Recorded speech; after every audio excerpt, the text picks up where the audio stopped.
If any of you were at the 2015 narrow gauge convention down in Houston, you probably had a chance to visit Eddie's Glenbrook Valley Railroad. To say it is a large railroad would be an understatement. Eddie Carroll has been in model railroading since 1955 when he received a Lionel train set. Eddie joined the Houston Society of Model Engineers Club in 1986, and it's there that he met John Weiss. The Houston Society of Model Engineers model HO standard and narrow gauge, but there were only two narrow gauge club members, John and his brother Wayne. So in 1996, the HSME membership decided too much layout space was dedicated to the narrow gauge and evicted John and Wayne. So Eddie teamed up with John and they salvaged two pieces of the layout. The Glenbrook Valley Railroad was started from the ashes of the Houston Society of Model Engineers narrow gauge. So I'm going to turn it over to Eddie and his cohort, Craig Brantley. Craig, if you want to go ahead and share screen. Good evening, everybody. My name is Eddie Carroll, and welcome to our presentation of the Glenbrook Valley Railroad. I live in Houston, Texas, obviously. And the name of the neighborhood that we live in, my wife and I, is Glenbrook Valley. Glenbrook Valley was a neighborhood that was built in the mid-50s, and we're within walking distance of Hobby Airport. And I thought it was a great name for the railroad. I want to say something real quickly about where I came from. When I was born on January 5th, 1949. Many of you have wondered, where you got your interest in trains or whatever. And so it's January the 4th, the night before. Mom says, Warren Edward, that's my dad, and he said, it's time to go to the hospital. So it's the coldest night of the year. We backed out of the drive, started down the street, and there's a train blocking the track. We had to turn around and go the other way. Mom almost had me in the back seat, and Dad said, son, I think you heard the whistle in the womb. When I was, as you heard, I had a Lionel train when I was 6 years old. When I was 9 years old, I got another Lionel train, and it was $100. It was the Santa Fe war bonnet paint scheme with passenger cars. It was $100. And in 1958, $100 was like 10,000. And my mom says, Warren Edward, we don't have that kind of money. He said, my son wants it, he's going to get it. That's the way Dad was. So in 1965, I'm 16 years old, and Dad decides that, model railroaders are always concerned about not having enough room. He said, son, if we sell you a Lionel, we can go to HO, not knowing that Lionel was going to be a collector's item. And so a guy came out from Exxon. He was a collector, and he collected 4 of everything Lionel ever made, and he gave Dad $100. Now, I'm going to tell you something, and you can smirk if you want. It's okay. Not many guys have a private railroad as big as mine, and there's one reason only. And forgive me for taking so much time, but this is important. So it's Saturday, and I didn't care whether I was kind of out of railroad and model trains. And Dad sold that train, and I have $100. He gives me that $100. Now it's Sunday morning. We're getting ready to go to church. And my brother and I share a bedroom, and that pocket door, he opens it and said, son, when's the last time you gave any money to the church? Well, I knew right then that $100 was gone. Now, I'm not going to claim that I had any spirituality about the whole thing. I just obeyed my earthly father, who was obeying his heavenly father, that I needed to do that. And because I was obedient to my father, earthly father, that is why I have what I have today. And I will never change that thought. And it means everything to me, because I am unbelievably blessed with what I have up above us, where we're sitting on the first floor of our house. Again, I want to go a little bit further with this. So I get married in 1978. I'm 29 years old. A couple years later, my wife says, you can have, now listen to guys, you can have the whole 2-car garage. I don't mean part of it, all of it. I nailed the garage door shut, and I proceeded for 2.5 years putting up BENCHWORK and a loop of track, a power pack, and this was HO standard, and 2 wires. And that's all I knew how to do. Well, it's probably a year later after I'd kind of finished that much. And I went to this guy's house Thanksgiving weekend, coldest night, very cold, Thanksgiving. Guy's name was Gil Freitag. And I walked in there and left depressed. I didn't know what standard gauge was. I didn't know what dual gauge was. I didn't even know what the dispatcher's room was about. All I saw was all this stuff, and it was, and I hate to say it, I was depressed because I thought I could never do that. Well, fast forward to 1986 when I joined HSME, and that's where I met John. And God blessed me with John Weiss, because years later, when they were going to tear up the layout, and I couldn't stand the fact that John did all that work. But he built those two sections where he could take them out and said, "Come on, John, I think they'll fit just perfect in my layout." And by this time, my wife and I had moved into the home that's railroad is now. And my wife says, "Eddie, we got to find a house with a train room." And we bought this house in 1994. And fast forward a few years, I started building the layout on my own, and then John came over around the year 2000, and we bought those two sections, and they just fit. It was just made to be. John Weiss was as good a guy that you'd ever be. Let me tell you something, guys. We never had a crossword in 20 years, and that was because of John, because I'm pretty high strung, and John was anything else. And John never imposed his will on me at all. He knew I didn't know anything, but he never made fun of me. But but when he had an idea, and I just, this is something my wife and I adopted. If he had an idea, he would say this, "May I suggest?" And if I didn't want to do it, he wouldn't argue about it. But without John Weiss, it wouldn't exist. He didn't do all the work. He just made it run. And after we moved those two parts, and I said, "John, would you show me how to build a narrow gauge switch?" And he came over and built one, and I never let him leave.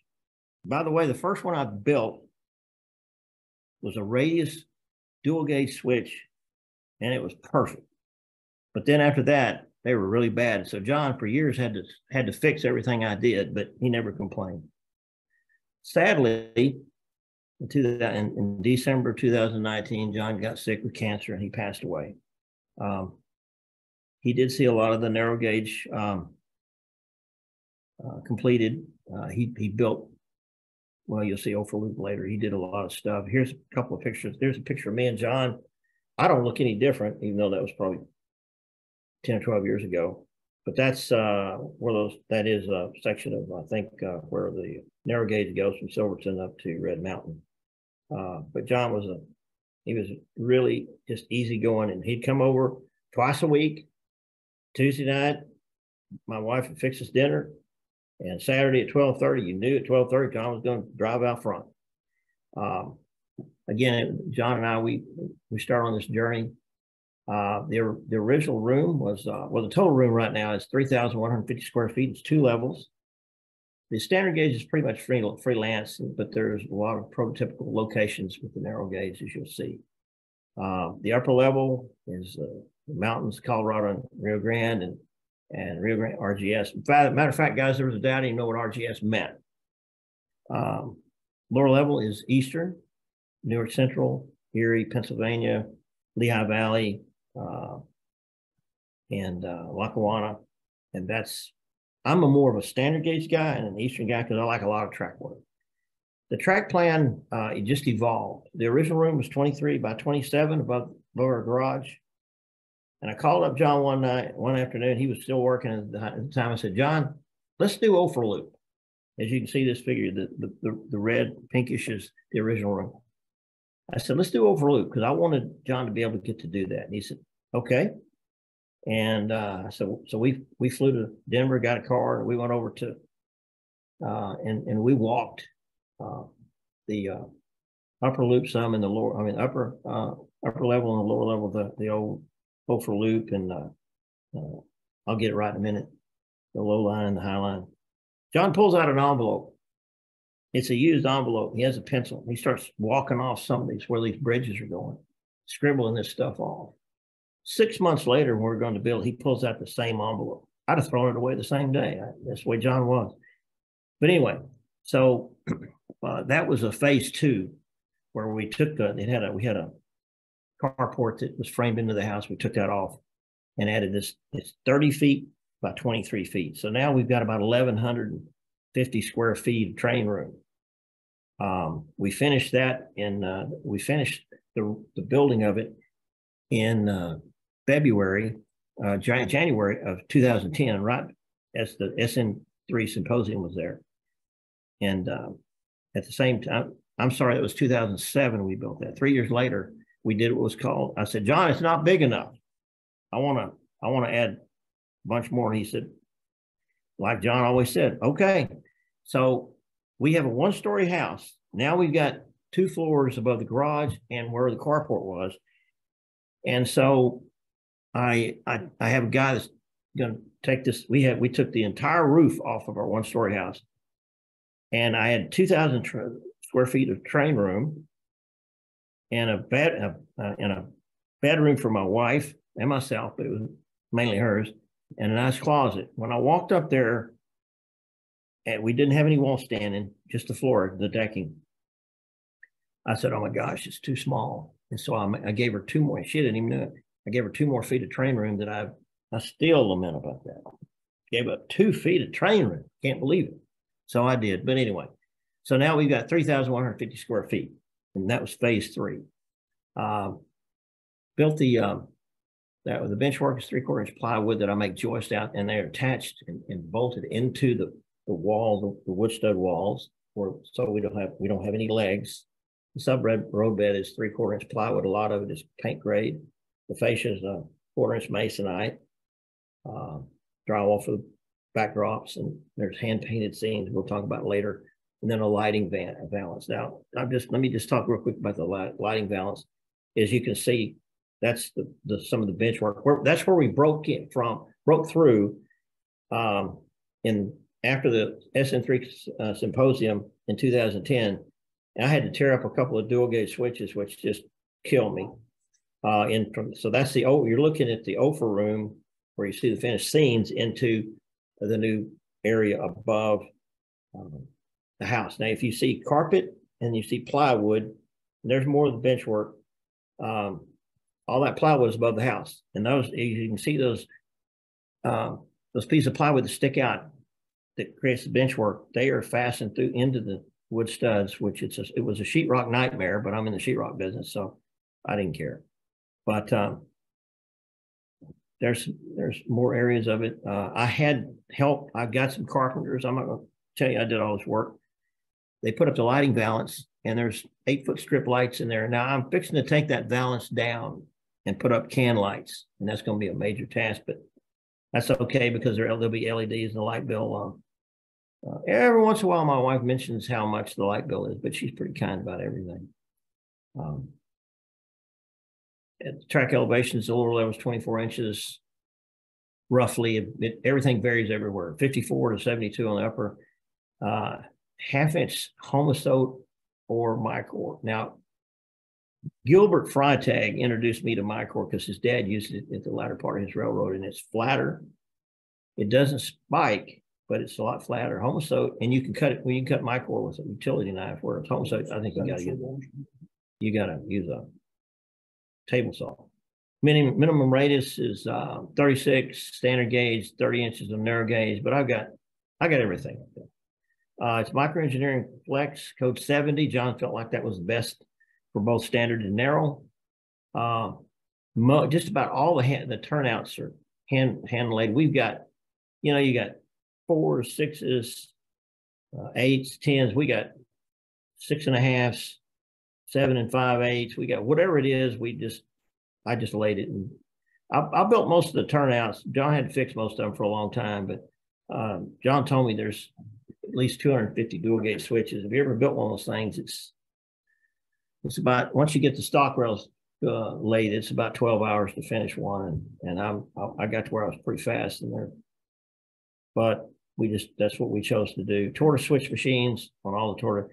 It's Digitrax DCC with Tsunami sound, and we had the house got struck by lightning one time and it blew up our whole DCC system. So John, he put it all in a box and sent it to DC to Digitrax, and he paid for that. Now back in those days, we didn't have much money. And let me just tell you what John was like. Now you can see some track work here. John built that right there. Okay. John would come back from his brothers with $750 worth of flex track, and I would, for my Christmas gift, and I would give John a $10 shirt, and he was very thankful to get. I think that was that area right now is covered with a double track main, standard gauge above it. But you can see this. There's a whole lot. You know, when you build a standard gauge switch, it's like you're cheating, except unless you're building one of these things. We've got. John and his brother said there's probably 44 or 45 different types of dual gauge switches. And John said, we got them all, Eddie. We got them all. And that John built that at home. And I dislocated 2 ribs laying on top of the main line to install that. But it works good. I knew when John built it, it would work. Mine was always suspect. My scenery was, I used a product, and it's, if you got, a lot of you may not know what EFIS is. That's exterior finish and insulation system. And they use that as a synthetic plaster. A lot of shopping centers will put new fronts on it, and they'll use that. And you have 1-inch foam. And then they use this mesh, it's fiberglass mesh. Well, I looked at that situation, and what I did is I take, I used 1.5 inch foam actually, and I'd cut it, and I just shape a mountain, just the shape of, and made a rib, and I glue these things, these foam ribs to the wall, and then I take the mesh and taking the roofing nails and some adhesive and put the mesh over the foam, and then over that use hydrocal cloth, hard shell, and then lately I've been using plaster cloth. So it's a lot more expensive, but it was a lot cleaner. If anything about that's clean. The plaster used Bragdon rock molds, and I've borrowed everybody's in town.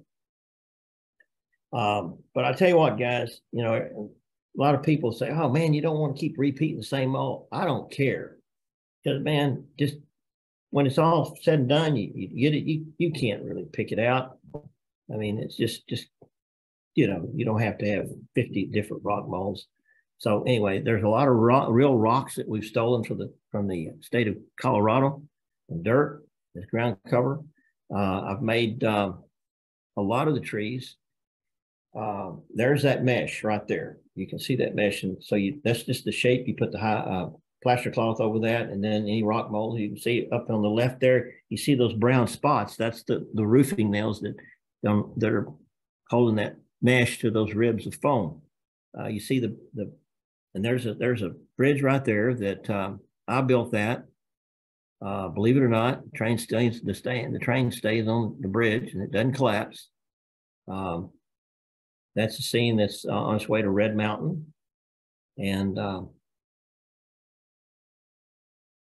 so a lot of rock molds, thousands of rock molds. So we're going to take a journey on this. And we're going to start in Glenbrook. As you can see, we're going to start at Glenbrook. Is that correct? Or Divide? No, we're starting to Divide. We're starting to Divide. And that Divide is one of the pieces. You see that Divide and Glenbrook, that's the 2 pieces that came from the HSME that John had built there. And we're going to leave Divide and go through Rock Hill all the way down to Durango. From Durango, you can see the blue is dual gauge, the pink is straight standard gauge, the dual gauge goes all the way down to BOGS Junction, narrow gauge goes to from Durango to Silverton. Now, and then from Silverton, we go up to Red Mountain, where we turn on the Y, we go through the Red Mountain Mounting District, and then there's Corkscrew turntable that John built. And then if you go back on you leave BOGS Junction, you can go to Ridgway, around through a mountainous area. It comes back. You can go or you can take out of Ridgway, you can take the narrow gauge through. Now, these are, as you all know, these are real places: Placerville, Vance Junction, Telluride to Pandora. John laid all these out. You go online, either get drawings, whatever. Now, Silver Creek is just a fictitious place on the way to Ophir Loop. And we go by Butterfly Trestle. We have all 9 bridges. John built them all. He built the buildings in Ophir. And then we go, the real railroad, when it went through the loop, it turned to the left, but we turned it because of our bench work. We turned it to the right to go Matterhorn. And then when you come out of Matterhorn, you go through it. Well, you go through a tunnel and you come out into snow country, and you see Vance Grove, and that's a ski lodge. And then you end up in Glenbrook, which was the narrow gauge town that John. You can see there's a reversing loop there above the stair, and it takes about an hour and a half to make that run. I don't know who that is, but anyway.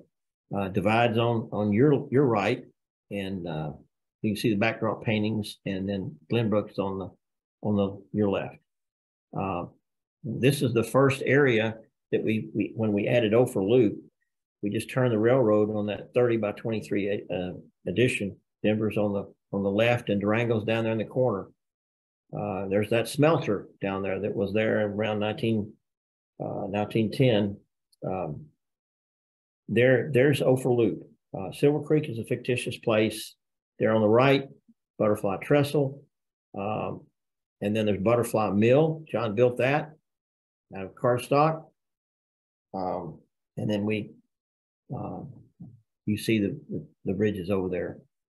This is Silverton, obviously on your left, which the railroad dies there, and dead ends there. Placerville, and again, it's got the buildings there. John built most of the buildings. And so now let's, the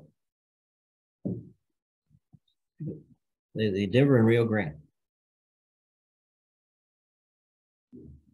We start and divide. That's the Denver and Rio Grande section right there. It goes up to Silverton and then the Red Mountain. I remember when we were going to build Red Mountain, John says, we can't make it work. The cars won't roll. I said, I don't care if it works at all, John. I don't care if it's static. I want to do it. And he said, okay. And then Blackstone came out with their stuff. He said, we can do it. And I did all the track work and all the scenery, and he made it work. And he built the turntable and all of those, the buildings in there. We're going to start our tour. This is Divide. It's dual gauge town, and we're going to start out right there to head out. You can see the dual gauge. That's a mixed dual gauge train with an idler car that John Weiss built. I didn't even know what one was. Now, when I built the original room, even before John, I just like tracks to go over one another. I like them to come out of tunnels, and I love bridges. I built quite a few bridges on the railroad. That was one of the scenes that I really liked the best. It's, you can see the backdrop paint is pretty amazing. No, I didn't do it. That trestle in the background, a guy named Francis Ackerman, who was a member of HSME, built that for me and have a kit, and then I put it in place. And then that was another bridge that I've got a lot of things on my railroad. I have no idea where they came from. I got trains, I don't even know where they came from. I got cars, I don't know where they came from. It's bridges. I didn't steal them. They just showed up. That's the cut that narrow gauge train just went across that trestle that I thought, I like the way it looks, so the cuts, I like that. So I built that. I tried to do the geodesic foam right there on the right, and I'd done plaster before, just regular plaster. I couldn't do it. And I'm not saying it's not a good product. I was so excited about it because it was lighter and everything, but I just couldn't make it work. So I had to go back to plaster. But that's a really neat run. Now we're in Durango. Again, it's the station on the right. Chuck Lynn built that for me. It's Rags to Riches kit. Did a great job. Chuck's done a lot of things. There's the smelter. And it's the San Juan and New York smelter. The gentleman we'll talk about in a little, he painted that. Some photographs, and it really is good. So we're taking off. passenger train, probably going to Silverton. Okay, there's my highlight. Now, if I didn't have a lower level, I would have painted some kind of a river on the base on the floor, because it's 4 feet or 400 feet from that train right there to the floor. But we did a pretty good job of depicting, you know, the way it looks, and we've got, as you can see, a lot of there's a standard gauge train behind it, and then there's my I built that bridge that the narrow gauge is going across. It doesn't have any rivets, but that's the level that I'm not familiar with, but it works okay, and the trains go across it. But it looks pretty close to the Tacoma, right? The Tacoma Bridge. So I like it pretty good. That's Silverton. We've arrived in Silverton. John laid it out just like it was, probably in 1935. He built those buildings there, and it's a track. There's the track that is the Silverton Railroad that goes up to Red Mountain that we're gonna go up to in just a minute. Again, a lot of this stuff. There's the Silverton that we're gonna head out on, and that's a colorization of where it is, and it's a neat area. We run smaller, you know, locomotives up there. It has the Y, as you can see. And then John, which I was shocked, he put a reversing loop go back to Silverton, mining district. There's the trestle going up to Red Mountain, and when I built all the switches up there, I sat on a board up above it all, and it wasn't that hard, but just sometimes a little bit hard to get to, but you know, you just stay with it, you get it done. And they're just standard switches. They weren't dual gauge up there. So it wasn't that hard. John built all the buildings up there he didn't have any plans. He just went on the internet. That's, again, that's Red Mountain mine up there.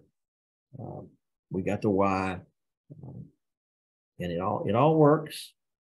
We worked really hard to get it worked. The upper level runs really good. The lower level, I'm still getting.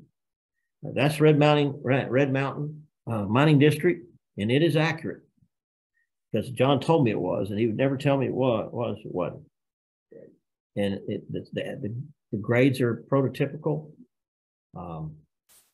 He almost finished all the buildings. He's got 2 there that are still the cardstock. He built all these buildings cardstock first, and then he built them out of wood, and I'm going to ask Mr. Chuck Lynn to finish those 2 that John didn't have a chance to build. There's a turntable, of course, underneath that shed. John and I went and looked at that thing, and it's nothing but a pile of debris right now, but he did all of that, and it works because we used slow motion switch machines see the pin comes up, and that stops the car. And that the GBVR, Glenbrook Valley Railroad, that's somebody painted that and decaled it for me. But that wire is the wire from the switch machine, and then you have the little that's a red nail there, just showing you where it is until the car's there, and the train you unhook the car, train goes, the locomotive goes down, turn it on the turntable, then you move the train out, and then you release the switch machine. The pin goes down, and those cars roll through. That's why John said we can do it, because the Blackstone cars roll so well, and they go through the turntable and out the backside, and then you turn the turntable to the right place, and you back the engine up and you head on out. Now we're going to go into the Rio Grande Southern, RGS. We're back in Durango.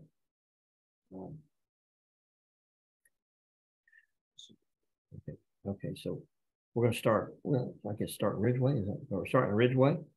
You leave Ridgway, and now that's a place right there. Let me just stop a minute. You see the train over there in the distance, painted right there. So our painter, his name is Barry Simcoe. I said, Barry, I want you to paint a scene here. I want a valley with a little stream, and I want a locomotive coming out of a tunnel on the right there, and then the track going down the same. And he said, I need a picture. So you don't need a picture, Barry. He didn't need a picture because you see he did pretty darn well. Now, there's a caboose to the right of there coming out of the start of the tunnel that was my idea. So that's the locomotives come out of the tunnel, and the caboose is just entering it. This is Ridgway. That all Ridgway is laid out prototypical.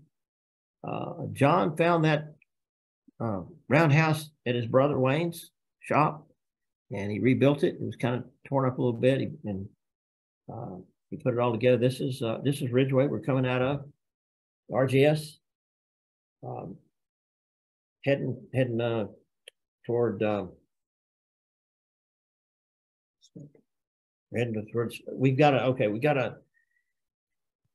a branch line that comes off of from Ridgway. It goes up to the Rose Walsh smelter. Now there was a gentleman named Denny McGonigal, and I'd asked several guys to build that kit. It's a rags to riches kit, beautiful kit. It's over 3,000 pieces. And I asked Denny, would you build it? He said, what's the matter? You can't find anybody else to build it? And I said, well, not really. And so he did a beautiful job on it. We continue on from the smelter. We go back to the main line on the narrow gauge, and that's what is it? Placerville, excuse me. Again, we got it's pretty prototypical. Now we've continued on to Vance Junction. John told me that there were coal steamers, guys that would get on those gondolas and shovel that coal in the backside of that tipple, and they got paid 15 cents a ton. That's incredible. Again, we're continuing on the RGS. That's another scene. You can see the standard gauge track in the background there. It's dual gauge, and we're heading toward Gopher Loop through Silver Falls. There's at Silver Falls, there's two bridges that I built and put them in place with John's help, and those are a lot of the trees that I built. And I remember in 2010 that was finished, and John McKenzie, who has McKenzie tree making machine, he was there, and I said, "What do you think about the trees, John?" And he said, "They're okay, except the tops are horrible." So I had to redo the top. There's a butterfly trestle, butterfly mill, and it's quite a scene. That the backdrops are amazing.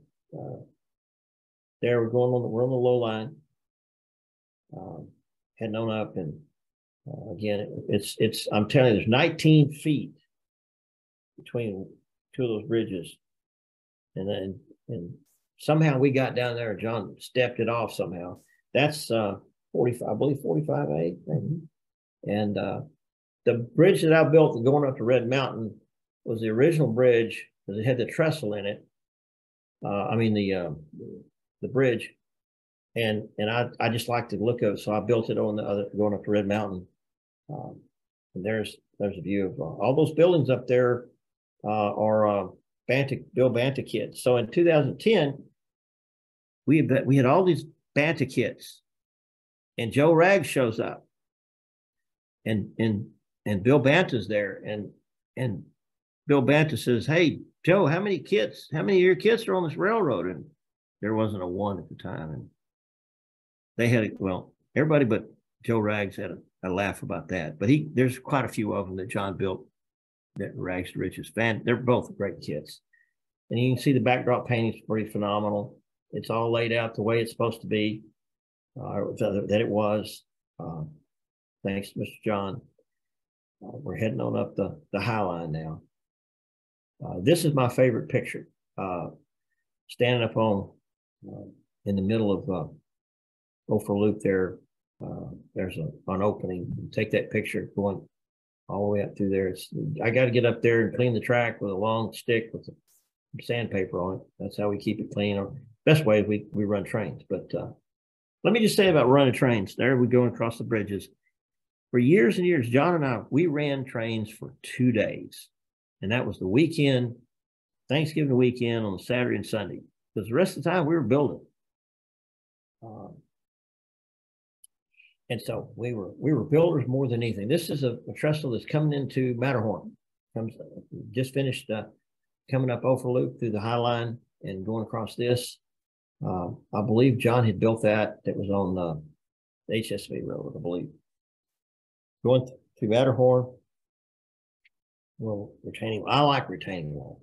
I got a lot of them. I usually hide my imperfections with a lot of liking, but still, that bridge up there, now we're heading toward Glenbrook and Snow Country. And that bridge back there where that train's on was at the HSME that had never been, it came from the old layout downtown and it never was installed. And so they gave it to me and we just put some track on it and it's still there. It works great. We set up a snow slide there where we needed a push up. Or snowplow through there. And that's pretty neat. And then now we're at the ski area and you can see where the backdrop painting is. You can see the skiers coming down the mountain. There's just train stop there at that stop at Vance Grove, and then it's going to head across another trestle. There it is, going into the town of Glenbrook. It's a long journey. And that scene back there, I told our painter, I said, look, I want you to, that backdrop right there. I said, his name is Barry Simcoe. I said, I want you to paint me a little village, a mountain backdrop. I want you to make it look cold. He did not have a picture. And I think he did a fantastic job. A lot of people have helped me build this railroad. I'd say the number one person, well, first of all, God is the reason it happened. And I told you that story. And that's everything.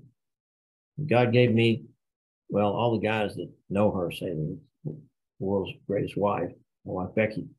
She doesn't give a rip about trains, but she cares a lot that I enjoy it, and she's always supportive. I spent a lot of money putting a second floor on this home, and she didn't complain one bit about it. She's cooked a lot of meals for a lot of model railroaders. And I don't know if you guys know about anything about model railroaders when it comes to eating. They do pack it away. So when she had them over, she had to fix a vat of spaghetti. But that was okay. John Weiss, of course, you know about him. And then Barry Simcoe. Barry Simcoe was a fantastic guy that he came to one of our open houses in probably 2008. I didn't know him, didn't notice him then. He was probably busy. And about a month later, I'm in Wayne Weiss's shop there at the Houston Roundhouse, and he comes up to me and introduced himself. And he said, I would be honored to paint backdrops for you on your railroad. I said, you're hired. I didn't care. I mean, I'm not that picky, but as you can see, he brings those backdrop paintings, bring my layout alive, bring it to life. Unfortunately, he's been living in Colorado and he hadn't been able to get in much. He's moving into Texas, out in West Texas some, so he's getting closer. Denny McGonigal, he passed away this past year. He's done a lot of buildings for me, several mines, coal tipples, and he's just a great friend. He was such a wonderful guy. A lot of guys all know him, loved him dearly. Chuck Lynn, been fantastic. I like to do things out of wood, but I sure don't do them at the level that Chuck Lynn does. He's phenomenal. He's a great individual, and he's been so kind to help. Barry BOGS. The thing about Barry BOGS is he doesn't like anything that doesn't work. He wants it done. He wants it fixed. He'll come over. How's the railroad? Well, I got it. Well, come on, let's go fix it. I don't care if there's 30 people there. We're gonna go fix it. Gilbert Freitag. We got a signal system. It's Bruce Chubb's system, and I use the lower level is the Pennsylvania system. And we flew up there and saw Chuck's system. And Gilbert, after John died, well, it quit working, and Gilbert and one other gentleman came in and fixed it. Lauren Neufeld did a lot of work here. Well, some work. And my friend Craig Brantley, sitting next to me, has been so supportive and helped a lot. And about a year before John, a little over a year before John passed away, John and I'd always talked about a guy named Alan Russell. I thought Dick Reppert died some years ago, didn't you? And so, about a little over a year before John passed away, John and I talked about we need to get Alan Russell over here because he remembered the club, and he finally came over to the open house. And he started coming over a little bit longer than a year before he passed away. Brett Bauman, he works. He's upstairs right now working on the railroad. Brett Bauman comes over every other Friday, runs trains, and there's so many others. It's just been this railroad is about people, and we all have a common interest. What's next? I'm been a lot of expansion on. I'm primarily working on the lower level. I've got to take all that lighting balance down. I've got some other plans, but they're so crazy that I'm not going to bring them up. Here's a few pictures of the lower level. That trestle right there is John modified it to make it look like the Keddy Y, and I'm working on extending that. That's a narrow gauge bridge that I built a couple years ago on the lower level. See that building back there, a little sawmill? Chuck Lynn, I took pictures of a little sawmill in Switzerland, brought them back, and Chuck said, I want to build that for you. He did. And there's again another bridge that another gentleman gave me.